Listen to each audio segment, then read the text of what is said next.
Well, an gédal sias tá firkin fodger of galéir godé Áras an Uachtaráin is tá súlam go bhfuil sib ag buid teanamh as ar gud godí Áras an Uachtaráin. An rud atá agrathe díobh ná tróna íomhnis cóideas agus scóra his spracha.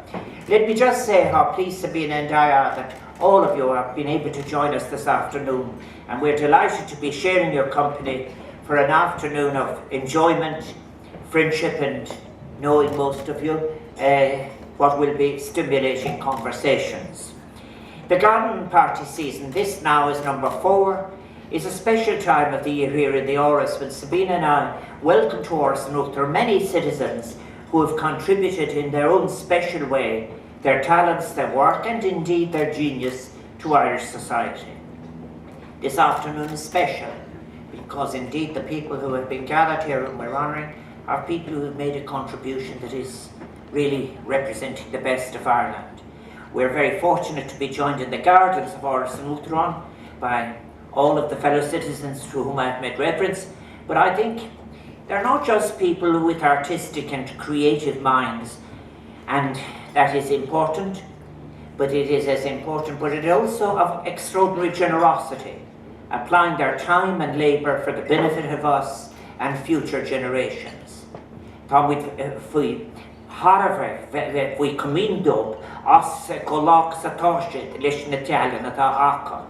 I'm very pleased to have the opportunity then of thanking that particular community for all that you contribute to our society and to Ireland's reputation as a country of creativity, crochiocht and imagination, saoiliocht. You are defining, sharing and communicating beauty in your own special way through your work as painters, sculptors, crafters, designers, all the many other ways in which you contribute so profoundly to the life of our society. And it's important that we be able to say this, is that not only do we benefit from the aesthetic of your work, but also for your manifestation of the role of art, artistic craft, and the artist in our society, in helping us to understand the nature of our society, and in its wonder and possibilities, and our own role within that society. One element that never appears in any of my speeches when people speak about the cultural dimension of society or the artistic dimension. This is because I believe that that is wrong. I believe that economies and societies are created within cultures, and you start within cultures. Elsewhere I've been saying it is culture that will save the economy, not economy that will make culture possible. Now, we owe an enormous debt of gratitude for all the reasons I've been saying, for enabling us to view our world in a way that is new and emancipatory. We're not fully free yet. The work of innovative and imaginative Irish craftspeople is receiving acclaim on both the national and international stage, reminding us that Irish creativity and our country's reputation as a world-class source for quality and craftsmanship is something in which we can all celebrate and take pride.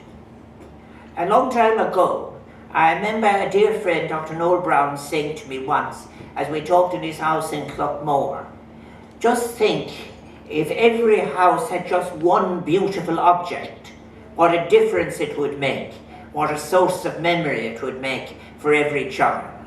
And here in Ireland, crafted objects are central to our rich heritage of culture. They remind us, of course, of how much our craft has developed from ancient skills cultivated by our ancestors, passed down through generations, but they also, and this is the most exciting part, celebrate new and innovative uses of imagination as people engage with new forms of materials and technology. For craft, like all art forms, is continuously evolving, and it can and it does use technological advancement for new shapes and new benefit. All of our artists and designers that are gathered here today and their friends are greatly skilled at weaving together the legacy of traditional techniques and the imaginative use of the contemporary materials to which I've referred. They remind us through their imaginings and craft that we belong to a world that is diverse and beautiful, to a global family that has both unique and shared elements. Not so long ago I was talking to sculptors, and how profoundly spiritual, in the best sense it is that sculpture would say, that is the way it came out. In the same way as poets, the best of them, speak about making a poem. We are in Ireland, of course, I think, currently moving and engaging with a decade of commemorations, a decade that encompasses not just the Easter Rising, but other defining events such as the Great Lockout of 1913, the outbreak of the First World War, the War of Independence, and we will have to be honest and face the realities of the Irish Civil War.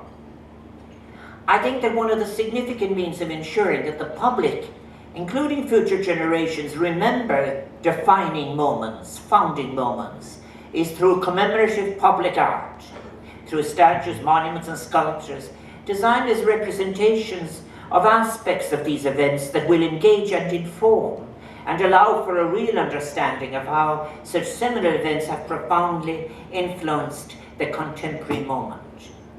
I think that is so important. Here in Áras and Uachtaráin, Sabina and I, and it's mostly Sabina, she had the idea first. It was agreed that a significant piece of public art in this beautiful garden setting would be an appropriate and permanent tribute to the women and men whose effort and sacrifice contributed so much to Irish freedom, and without whose efforts you would not have the 9th President of Ireland standing here, and that it would also serve as an inspiration towards realising such a promise as that was outlined in the 1916 proclamation. We received many imaginative, creative, and I have to say greatly inspiring proposals from greatly talented designers.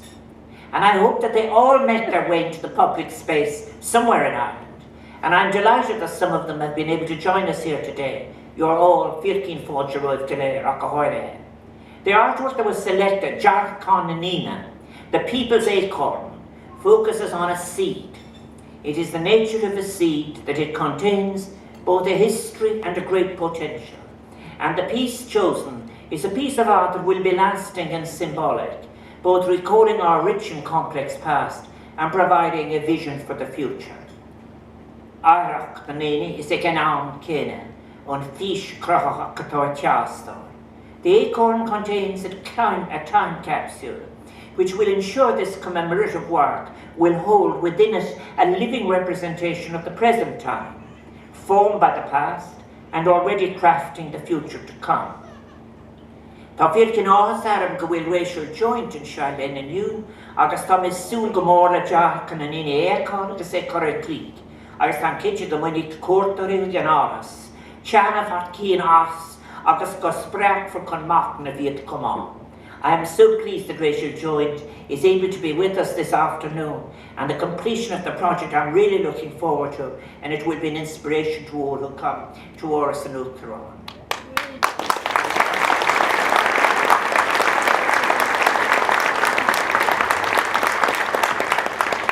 Grace Liam Lath Rachel. Works of art, of course, create strong and beautiful connections between nations and peoples, and introducing us to new perceptions of the world, reminding us of what we must not forget, and those events that have been shaped by the experiences of others.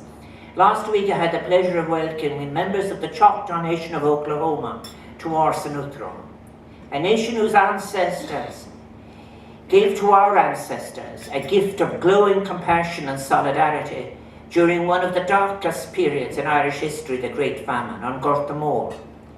We Irish will never forget how in the winter of 1847, as people in Ireland were dying from starvation and despair, members of the Choctaw Nation met in the small town, if they would have a Scully, it would be in their own language, Scullyville, Oklahoma, to discuss the plight of the Irish. And although their own resources were very limited, they decided to send to Ireland whatever funds they could manage. There's an argument as to whether it was $174 or $741. And they were themselves people who had been expelled from 11 million acres of arable land on one side of the Mississippi to 15 million acres of desert on the other side, and many of whose members would die on the journey that was forced upon them. 170 years later, we chose to honour and commemorate that extraordinary human gesture which links our two nations so profoundly through the dedication of a sculpture in Middleton, County Cork to the Choctaw Nation. Kindred Spirits by Alex Pentek, with his beautiful eagle feathers arranged in a circular shape and reaching towards the sky, is a metaphor not just of the bowl filled with food, the Choctaw offered to the starving Irish women, men and children, but also the Choctaw's love for life and for humanity, and of the solidarity we share with all those who dwell on this fragile planet. And all of this last year, and particularly since Paris, when we signed the Climate Change Declaration, when we discussed in New York sustainable development, I've been impressed by how much we have to learn from the indigenous peoples of our planet, who had a relationship with nature that was in balance and in symmetry before the great irrational despoilation that would be visited upon so much of our planet, that would bring it to the point of destruction.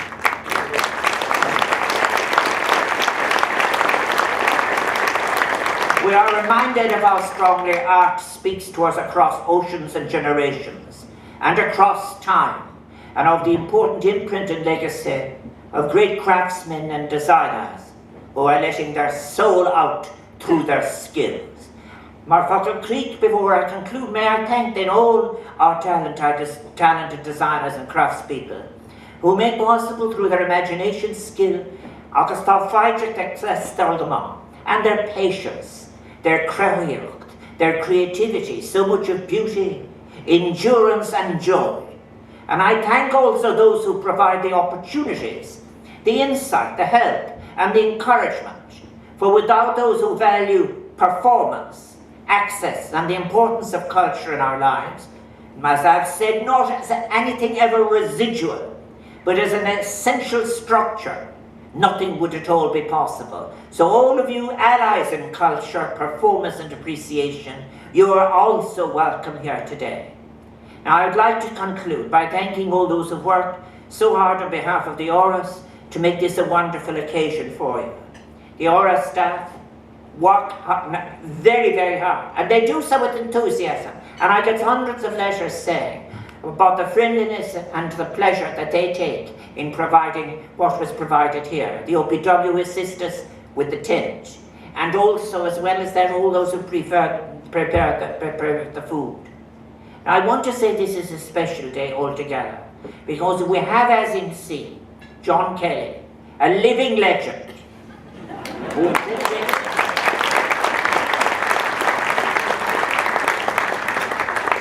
really radio's most important asset, who knows more about world, classical and contemporary music, and who has more courage than anybody else in moving the public to an appreciation of eclectic music than John Kelly.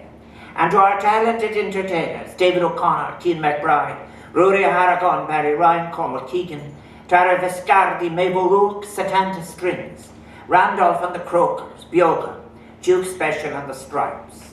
When Chanavas Uachtaráin, Sabina and I are so greatly looking forward to seeing and hearing more performances in a few minutes. But our Mahan Hain, as our son Saifin, on my own behalf and on your behalf, I salute the hard work and failing good humour and all of the culinary staff skills too of the staff here in Áras and Uachtaráin. Our thanks.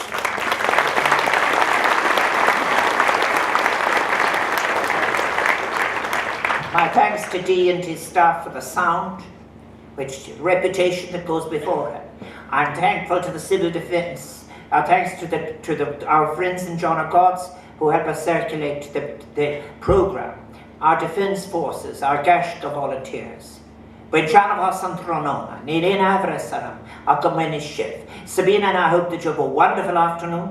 Enjoy the rest of your time here. Thank you for coming. May I wish you health and happiness, not just for this afternoon, but for the rest of the year, but for the rest of your lives. When Ishitana Vasan Tronona is Berbana.